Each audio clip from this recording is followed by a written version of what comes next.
Simbi isi bigenze biti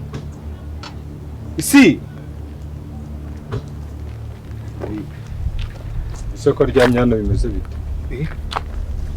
kumusaka ko mbona umuri hejuru urumva twari turi kumwe turimo tuganira sinzi ukuntu bigenze nyine umenya rwara igicuri ariko agira hano nkwereke umuntu urwaye igicuri akagwa gutya none se agwa gute wagira ukuntu urwaye ntukwiswe nk'ikintu urabona se kuva amaraso wowe ahubwo dore kantu ugiye kumfasha mfasha ngirira mu mvaniremo iyi ntuzi iyi mpeta sishaba babase bakora mwene byandi bakajya kubigurisha ubu ndakubwiye ngo uyikuremo yime cyangwa ndakubwiye ngo uyimukuremo gusa uyimukuremo gusa mwereke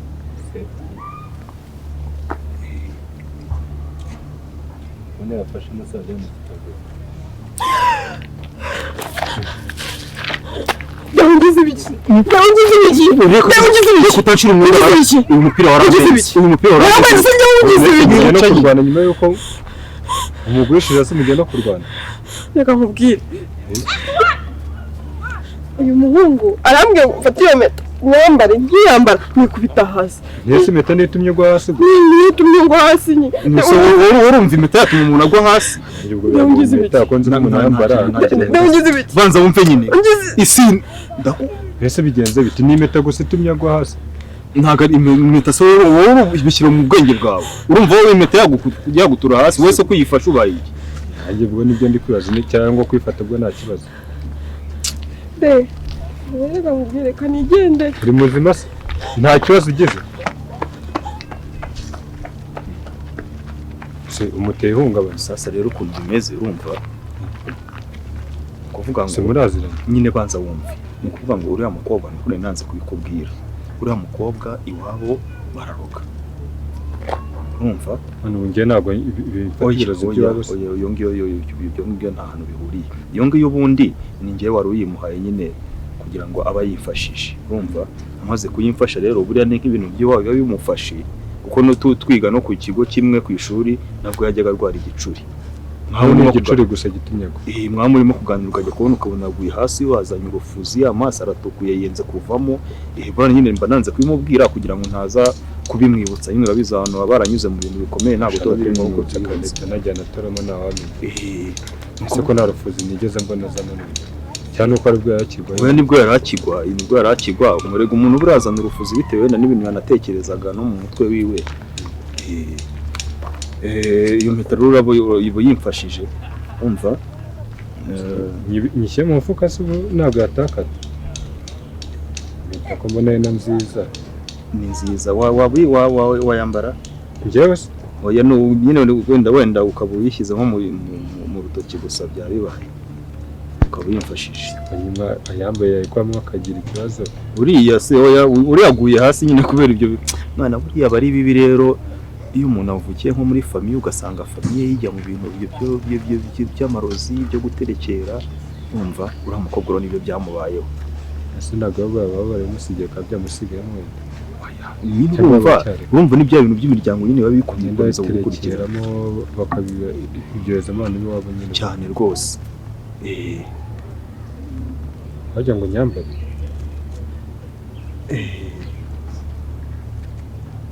subirajya mu rwego rutakira urwaye nigiyemo da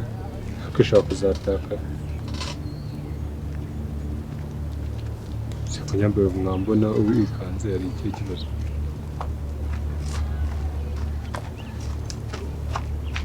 uba uri mu ntoki njyewe ngende uwo muntu ariko situye kuvuganye nk'umuntu urabona ari ikintu hano ndi igisimba ngende uwo muntu dore mfite n'umubiri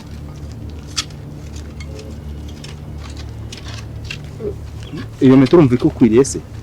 sibyo ko nyine intoki zanjye ari nini ariko ndikumva nta kibazo ndane na keza buriya nijye nagaporopoza shere buriya ntawamenya ntanigeramo ese hari ikibazo oya nta kibazo noneho n'ubundi turabo muri karitsiye imwe sibyo turaba muri karitsiye imwe ni ukuvuga ngo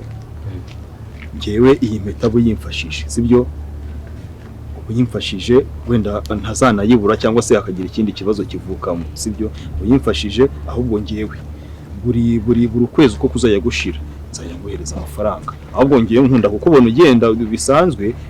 mbwira ahantu ukorera ku buryo nyine namenya adresse yawe ngiye n'ikimenyimenyi gufasha avance nkohereza y'ibihumbi 30 nzanguha 30 bya buri kwezi byo kubumbikiye amafaranga ariko iyo mpeta ukamakinga sure ko kitatire ishimwe ni ukuvuga ngo iyo mpeta kuyifata neza ntuzayibure cyangwa se ngo igire ikindi kibazo sibyo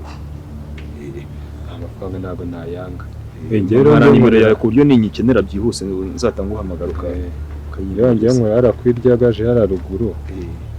rimwe risa nkaho rishaje kwa Mujomba niyo mba ndi gukanikira ubwo nafite n'imodoka zagizana ngo gukanikira cyangwa ugakohereza ubucuti bwawe imodoka yongeye kuyigira mu minsi iri imbere bavuga indege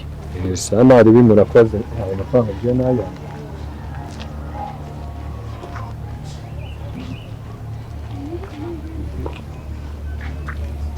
uyu mutipe ni gatiki wambara impeta ntigire ikintu umutwara okay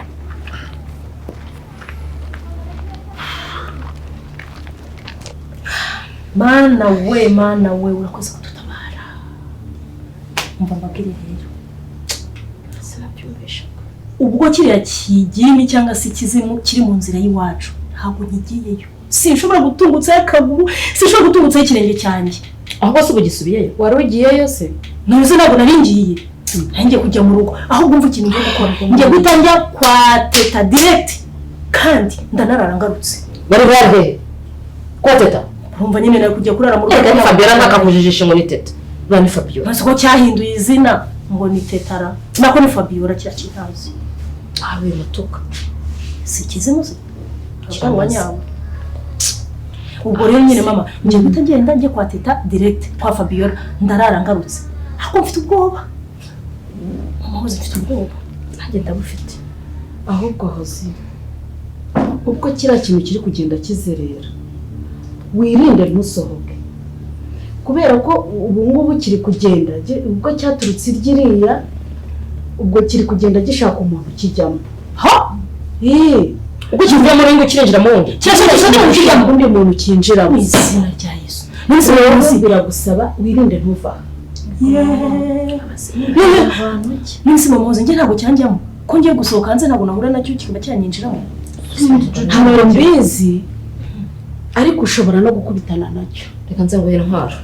ibi nose nge ntabwo nzi kurasa mama nawe aho jya uhora ntungura uramenya abantu nitwaza nge nzi kurasa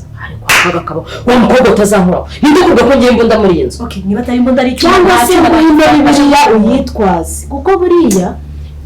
abadayimoni batinya Bibiliya yego ako se muri kwiremereye Yesu ugiye kurese iremera na itwara daho kugira ngo ibizimu bingiyemo cyangwa ibitayibona akira rero niba wayitwara uyigendane kuko iyi ni inkota ni intwari ikomeye cyane Bibiliya yakemera mama akira aha twara uwo musaraba ibizimu bitinya umusaraba cyane imyuka mibi abadayimoni batinya umusaraba ugende uwufashe gutyo dore hano cengezemo agatoki wenda nushaka kugende wimereye gutya ubu ni umutima w'ikibona uhita utokesha kandi ufite kwizera muri wowe ndizeye Imana ukorere muri uyu musaraba nizeye ko inzira zose ari wowe uzica ukorera kandi yagira ikizimo cy'idayimoni Jojo karame umva ikitonderwa kwizera kurarema yego nugenda ubifashe gutyo ugenda umurika ngo wakizimo ngwino duhangane uwo musaraba urakorana no kwizera mama saraba ndakubwiza ukuri ndizeye ahubwo Imana yo mu ijuru intabare ikoresha umusaraba ikoreremo ingirire neza kandi ikindi munansengerega n'urugendo ngiye rw'amahoro turagusengera ariko nawe wisengere kuko ahantu ugiye ntabwo turi bube turi kumwe ntacyo mfite intwaro ufite intwaro kandi usenge wizere Imana ko ishoboye byose kugenda imbere ntabwo mwansengera nagera nkahita mbonana nkahita nzana namuzanye nkamubuhura kuko numva ukina n'ibi bintu wabonye hose ukuntu yari ameze abonye ijisho yandebye wabonye ikintu cyamutungutsemo kikagenda kuri numva ushaka kuzana ibintu by'imikino muri ibi bintu ariko hazi udushimira Imana we urarokotse ndakubwira ngo uziko wari usigaye umeze nakubwiraga gusenga wari unyishe ibaza ahantu wamusunitse ukamubita hasi kandi nkurusha imbaraga nanakujwibura rimwe na kabiri ariko nkabura n'imbaraga ziterura akaboko ngo ngukubite kubera ibintu byari ariko Jojo muzi impamvu iki kidayimoni cyagiye muri Hoze uribuka ko mugiye kugenda nababwiye ngo mbasengere Hoze akabyanga we nkagusenga kigize agashinzi ahubwo senge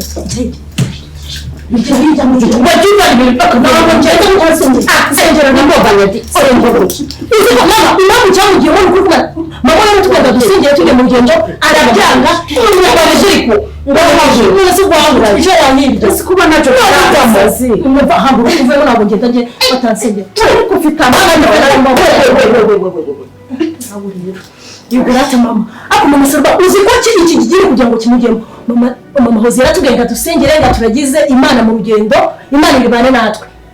Sireyi yanga ko bamukoza ibiganza ngo bamusengere abarigendeye dodo ngaseka iki gisire cyanze ko bagisengera ukumva nje baransengera iki gihe ngo cyaraye gitakiku jyaho rero mfite intwaro yego ugiye kunsengera amaraso yose nkwikire n'ikimbona kitagira ubutaka cyo gutinya kinye kimunye gihe umwana w'Imana iki gihe wakiziho izina rya Yesu izina rya Yesu cyakure aha rero ntuzongere kudusuzugura mama sengesha Sireyi